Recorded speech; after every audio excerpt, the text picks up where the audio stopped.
Jésù. Wọ́n ní kọ́dùn ni. Àṣẹ bẹ́ẹ̀ mú mi.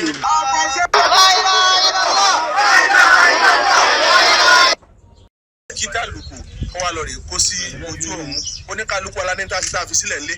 ṣùgbọ́n ẹni tí bá ń dàsà pé àlejò ń wá mí bọ̀ wá ìráyè jáde ìwọ máa pawó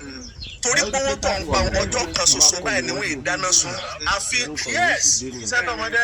ọmọdé ọ̀tọ́jú òun fífọ̀ ọ̀tọ́jú sẹ́ni ṣe iṣẹ́ tó ọmọdé bá fọjú alẹ́ sí tó fàárọ̀ ṣe ìjọ kan ṣo lè sọ dára a sì máa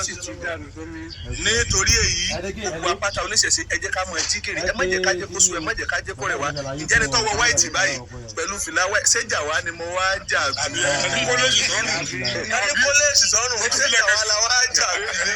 bí àbí ẹni tó yọ kù tó wá lè ṣéjà wá la wá jà bí ṣùgbọ́n nítorí kó lè dáa kó lè dùn la ṣe wá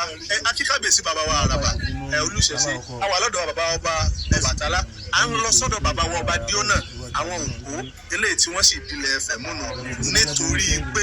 bàbá wa ò ní ìrìsà wọn sílé ká ní bàbá ń bẹ́lé bàbá náà bá gbàlejò wa láàfin bàbá ó dé láyọ̀ láṣẹ Ìdùmarè kólódùmarè kò ní í ṣe mí lọ́mọ àlè o kò sì ní í ṣe gbogbo wa náà lọ́mọ àlè. a ti sojú gbọmọ ìbá tó wà káàkiri. ẹ bá dúpẹ́ lọ́wọ́ àwọn ọmọ àlè adẹ tó dúpẹ́ lọ́wọ́ àwọn ọmọ ọkọ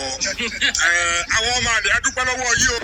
torí ẹmọlé yìí bàjẹ́ ọmọ ọkọ ni wá àwọn ọmọ àlè tó bàjẹ́ ogún wa ẹ̀tọ́ wa orí ilé Ifẹ̀ àwọn onígbàgbọ́ yìí wọ́n fẹ́ jáde ni wọ́n fẹ́ jáde ayé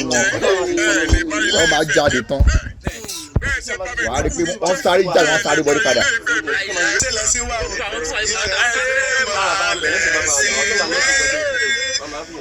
Let's